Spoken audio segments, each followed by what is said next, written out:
जो जगत की सत्यता है वो उसकी दृढ़ता कैसे कम होती है, मतलब क्योंकि अपने स्वरूप में स्थिति और जगत की सत्यता, ये तो अपोजिट है ना। जो जगत की जब जी। सत्ता है उससे ना, उसको आप सत्यता को कैसे ग्रहण करते हो, ये ग्रहण करना ही तो सारी आध्यात्मिकता का आधार है। तो जैसे सत्यता को आपकी समझ में आ जाएगा तो आप विचलित नहीं हो, विचलित नहीं होंगे तो आप एकांकी हो जाएंगे, और एकांकी होने से ही आपके जीवन में प्रगति हो। ये आपको ही जीवन में इसको लाना है। अगर आप कुछ स्पेसिफिक प्रश्न करेंगे तो मैं उसका बिल्कुल राइट डायरेक्शन में ही आंसर दे सकता हूँ।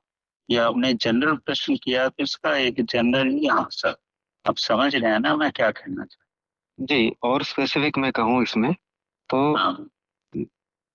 हमेशा सत्यता इस तरह की बनी होती है कि मैं खा रहा हूँ, मैं चल रहा हूँ, तो उसमें मैं का रेफरेंस बना रहता है हमेशा। वो मेरी दृष्टि में वो मैं का रेफरेंस भले बने, पर उसमें सत्यता की बुद्धि जो बनती है कि ये एक्चुअल में मैं ही कर रहा हूँ, इस तरह की सत्य बुद्धि की कमी कैसे हुई, ये प्रश्न और स्पेसिफिक है। ऐसा है, आपका ये बड़ा गहरा प्रश्न है। हम बेसिकली हम एक आत्मा है, हम एक चेतना है। हमारी चेतना हमारे शरीर में रहती है, और हम शरीर को ही अपना समझते हैं और मैं का प्रयोग करते हैं। एक बहुत बड़े संत हुए हैं जिनका नाम है राम। वो कभी भी बात करते थे तो ये बोलते थे हमेशा कि राम को भूख लगी है। राम मतलब शरीर को, मुझे नहीं लगी। बाजार में जाते थे, अगर उन्हें कोई बड़ा बड़ा पूछता था तो पूछते थे कि आज तो राम को गालियां पड़ी बाजार, मुझे तो नहीं पड़ी। कहने का मतलब, अगर आप शरीर को और अपनी आत्मा को अलग अलग करोगे और आपको मालूम होगा कि आप चेतना है, आपका कोई कुछ नहीं बिगाड़ सकता। आप जन्म से पहले भी थे और इस शरीर छोड़ने के बाद भी। जो कुछ भी हो रहा है शरीर के साथ, तो जैसे ही इसका आभास होगा, इसकी प्रतीति और इसका जीवन में इसका आपको महसूस होने लगेगा कि मैं सिर्फ आत्मा हूँ। तो ये जो प्रश्न आपके माइंड में आ रहे हैं, ये धीरे धीरे कम होने लगेंगे। प्रश्न तो आएंगे, क्योंकि शरीर और आत्मा एक साथ मिलके नहीं रह सकते, न कि आत्मा शरीर के अंदर ही रहती है। इसको दूसरे एग्जाम्पल से अगर आप देखें तो आसमान और पृथ्वी कहीं नहीं मिलते हैं, लेकिन आपको लगता है कि आसमान और पृथ्वी कहीं मिल रहे हैं। उसको हम होराइजन बोलते हैं, क्षितिज बोलते हैं, लगता है कि मिल रहे हैं। जब पास में जाते हैं तो फिर दूर हो।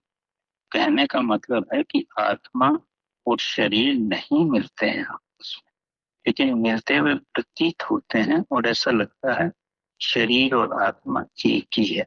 वास्तव में ये दोनों अलग चीज है, दोनों ही अलग।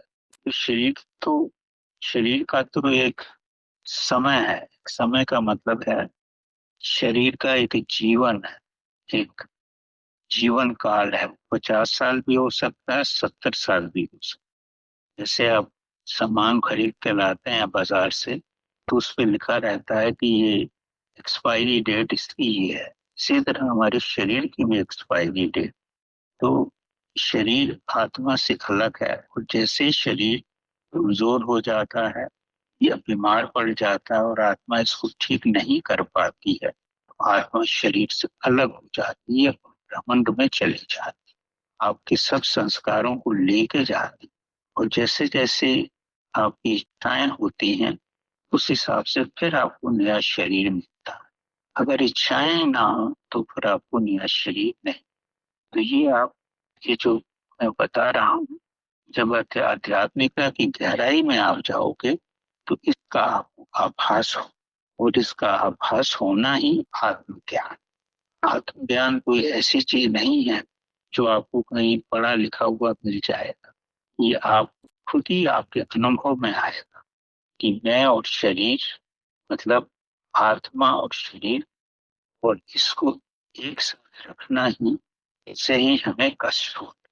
बड़े बड़े महान योगी हैं, जब उनका शरीर में कष्ट होता है तो वो क्या करते हैं कि शरीर को कष्ट अपनी आत्मा को शरीर से बाहर निकाल ले, उसको बहुत दूर ले जाते हैं और देखते रहते हैं शरीर को क्या हो।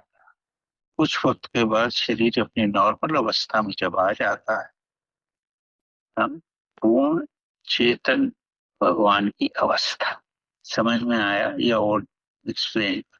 जी, समझ में, ये बौद्धिक स्तर पे तो समझ में आ रहा है कि हमारी अवस्था चेतन की है, हम चेतन है। पर मन बुद्धि की आदत है कि वो बॉडी के रेफरेंस पॉइंट में चला जाता है। तो ये रेफरेंस तो उसका बॉडी है। हाँ, तो बिल्कुल करेक्ट। क्योंकि जब जब तक आपको साधना की एक ऊंचाई पर नहीं पहुंचोगे, जब तक आप समाधि की अवस्था में नहीं पहुंचोगे, तो ये दोनों चीजें प्रेसिपिटेट नहीं हो सकती।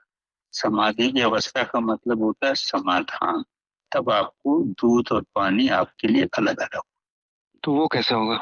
जब समाधि की अवस्था में, अब समाधि की अवस्था में कैसे पहुंचोगे, उसके लिए तो बड़ी प्रक्रिया है, उसमें कई जन्म चाहिए। हो सकता है 2 मिनट में ही पहुंचा। वो आपके जीवन का है, कोई आपको लेके नहीं जा सकता, उसमें आपको अकेला ही जाना। प्रकाश सिखाया जा सकता है, लेकिन चलना आपको ही पड़ेगा। तभी महात्मा बुद्ध ने कहा है, आप वो दीपो भव। ने दीपक खुद ही बनना है। और जब खुद दीपक बनना है, कि कैसे आप समाधि, लोगों के कई जन्म लग जाते हैं उस अवस्था में। अगर आप उस अवस्था में पहुंचने का प्रयत्न कर रहे हैं, तो ये बहुत बड़े आपके जीवन का एक आदर्श है। करते रहो, अवश्य पहुंचोगे, एक समय जरूर आ जाएगा। इसमें कोई जल्दी नहीं करो। ये अनंत जर्नी है, बहुत अनंत यात्रा है। उस इस यात्रा में सफल होना ही जीवन का लक्ष्य। समाधि मतलब समाधान, मतलब आप और परमात्मा एक ही हो।